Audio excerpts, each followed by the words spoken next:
Today is the 10th of July 2024, and we're in the Lankavatara Sutra. I'm going to start at page 230 and start with 50.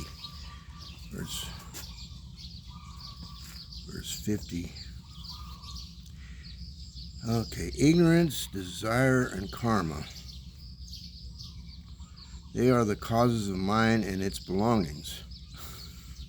As they evolve thus relatively, they are recognized by me to be paratamkrit. When the field of mention gets confused, they imagine there is something real to take hold of. In this imagination, there is no perfect knowledge. It is false imagination rising from delusion.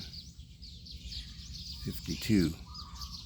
When bound in conditions, there evolves a mind in all beings. When released from conditions, I see no mind rising. 53. When the mind released from conditions and unsupported by the thought of itself abides no longer in the body, to me there is no objective world. 56.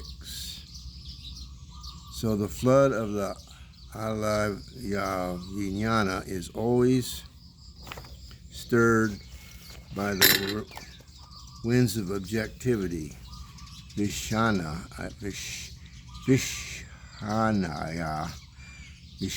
and goes on dancing with the various Vijnana waves.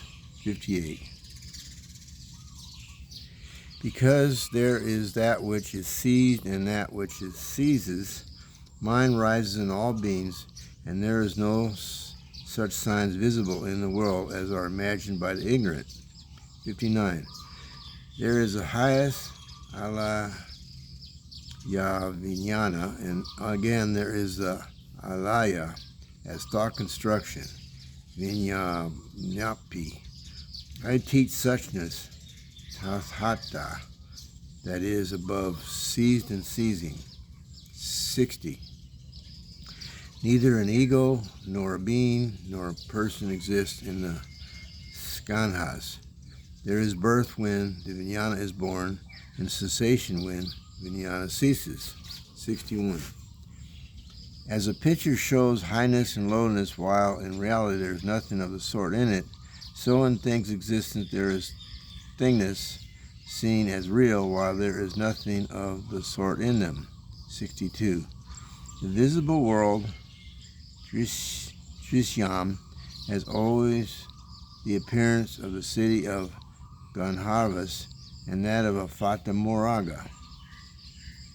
It is to be regarded as such, but it does not thus exist in the transcendental wisdom of the wise. A proposition is established by means of conditions, reasons, and examples, such as a dream, the Gandharva's castle, fire, wheel, mirage, the moon, and the sun. By such examples as flame, hair, I teach that birth is something not to be recognized really as such. The world is something imagined, empty like a dream, or maya, which is air. The triple world has nowhere to place itself, either within or nor without. It is thus homeless. Seeing that all beings are unborn, there grows a full acceptance of the truth that nothing is ever born. Kanti anupati. He will then attain the samadhi called maya-like, the will body, and the psychic facilities, the psychic faculties, the self-mastery, the various powers belonging to the mind. All things exist are unborn, empty, and without substance, and the delusion about them rises and ceases in accordance with conditions. 70. Depending on the mind, there appears within the mind and without a mind of individual object, rupina, this and no other as an external will which is imagined by the ignorant. 71. This heap of bones, the Buddha image, the analysis of the elements, these are subject of meditation. By means of mental images, pranayapati, good students handle the various aspects of the world. 72. Mind, body, abode, and property are three representations vinyapti, seized upon as objects. The will, the desire to hold, the discrimination of these representations are the seizing agents.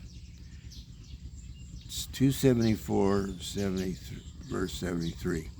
As long as those philosophers who get confused in the reasoning, who are unable to go beyond the realm of worlds, distinguish and discriminate from the discriminated, so long as they do not see the truth of suchness.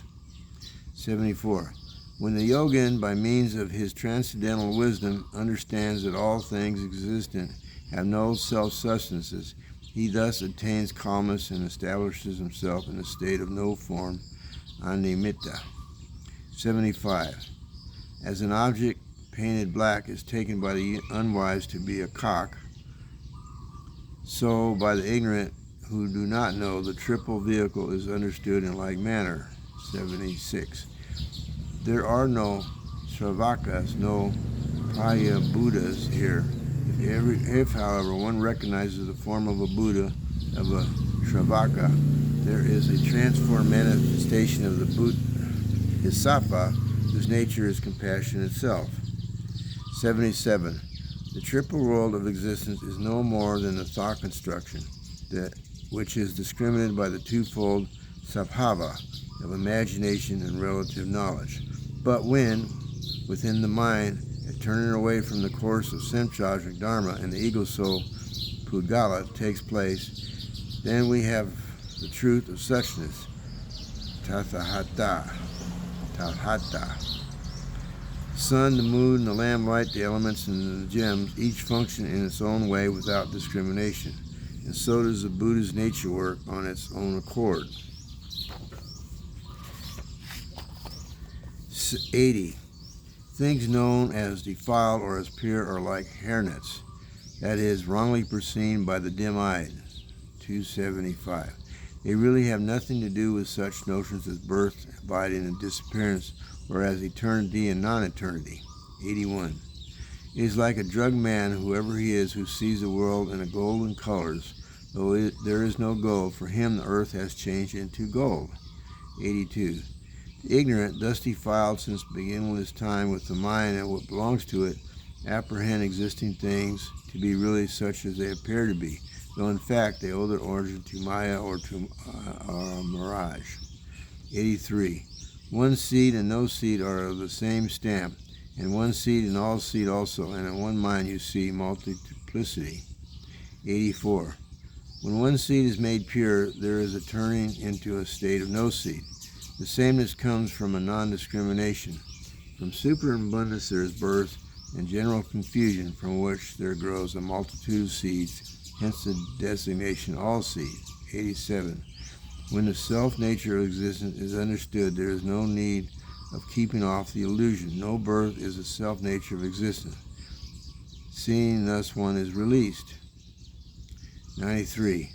When the mind is evolved, form begins to manifest themselves. Really, if no minds, no forms, the mind is due to the accumulation of delusions since beginningless past. Then the yogin, by his transcendental wisdom, sees the world shorn of its appearance.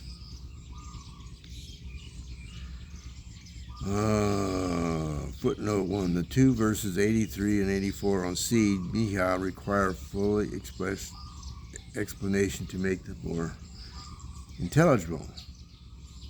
The first line of 94 properly belongs to the preceding verse. Okay, here we go. Page 234 of the Lankavatara Sutra. The Gandharva's air castle Maya is a hair circle and a Fata Moraga. They are non-entities, yet they appear as if they were entities, and the nature of an objective existence is thus to be regarded. 96. Nothing has ever been brought into existence. All that is seen before us is delusion. It is due to delusion that things are imagined to have come into existence. The ignorant are delighted with the dualism of discrimination. 97. As the memory of habit energy, Vitsana, grows in various forms, the mind is evolved like the waves. When memory is cut off, there is no evolving of mind. The mind is evolved dependent upon a variety of conditions, such as a painting depends on the wall on which it is painted. If otherwise, why is not the painting produced in the air?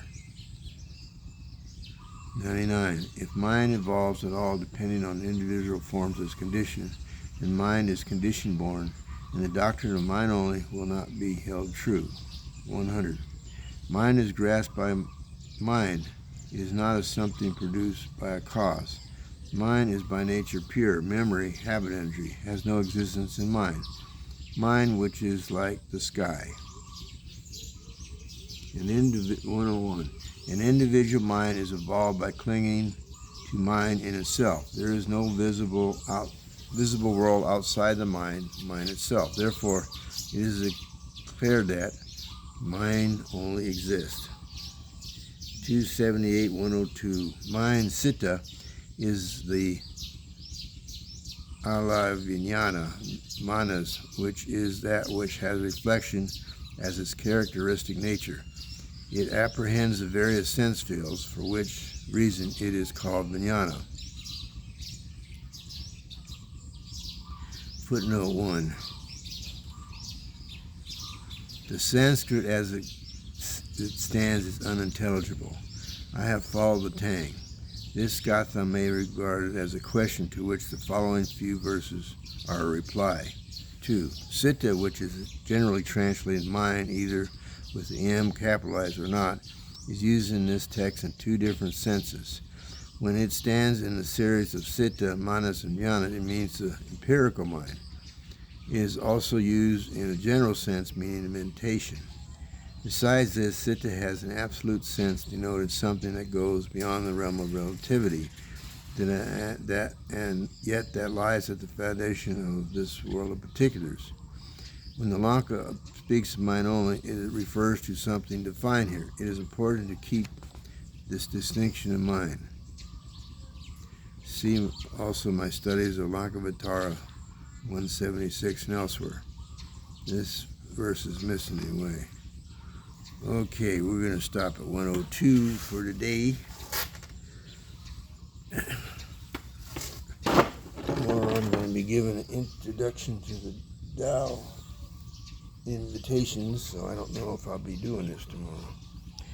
Okay, thank you very much.